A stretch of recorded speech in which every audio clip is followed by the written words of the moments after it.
God is our refuge and our strength, a very present help in trouble. This is Psalm 46:1, and a short but powerful verse. I want to focus first of all on the first and last words. God. That's the way he starts. God. And then the verse ends with trouble. Well, we all know what trouble is. It comes to all of us, every single person, believer, non-believer, faithful Christian, not so faithful Christian. Everybody knows what trouble is. It comes to our lives without warning, often by surprise, maybe something we brought on ourselves. Often it isn't. It just happens.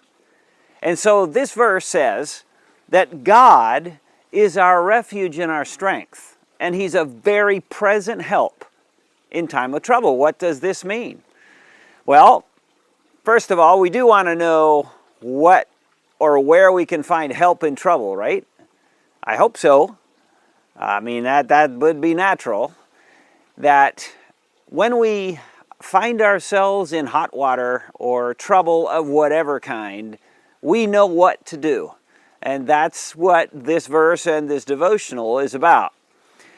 It's about finding help when things aren't going well, when we've hit a wall, a storm has come our way, what to do.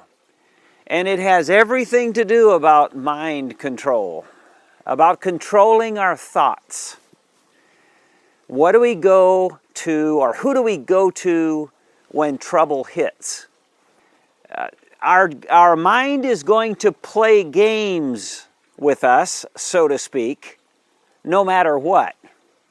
Whenever trouble comes, it's our mind that we have to deal with. And it is our mind that will many times send us into a tornado of thoughts and emotions and ups and downs, and we may go sleepless nights because we can't control our thoughts, or our thoughts have control over us, our minds. And so this is about what do we do when trouble comes? How do we manage it? And so the psalmist says, the first thing is God. Our minds go to God.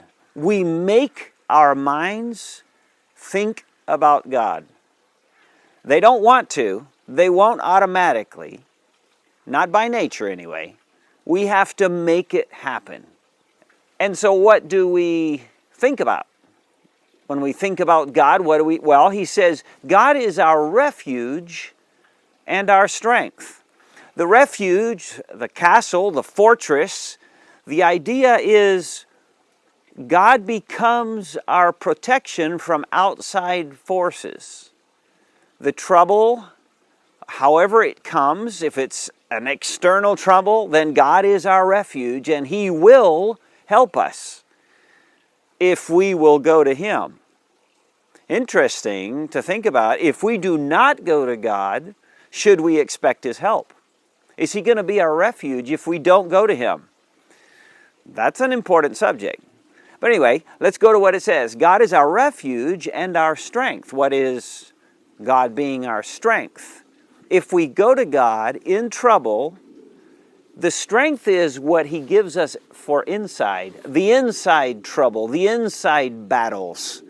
He will give us, and he will rather be our strength. He'll be our refuge from outside. He'll be our strength within. God is our refuge and strength. And then he says, a very present help. It's an interesting phrase. An exceedingly found, as odd as that sounds, is what it means. An exceedingly found. It's an immediate, it's a satisfying, it's an effective help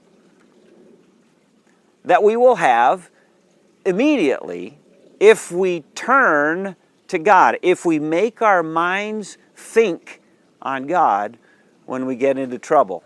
Of course, what is trouble? Well, trouble is distress, anxiety, The many battles, many of them, most of them almost, are mental.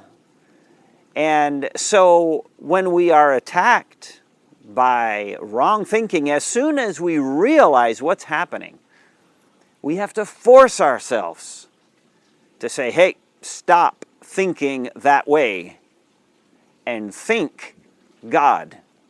Think about what He is and what He wants to do. God is the immediate go-to for the Christian who wants to have help in trouble. Your mind always plays a critical role. How important to get control of our mind. It is important for having victory and being able to resist and be able to get through, overcome the troubles of life that God allows us to face and to go through. May we remember this short and powerful truth packed into this verse. God is our refuge and our strength, a very present help in trouble. God bless you. Goodbye.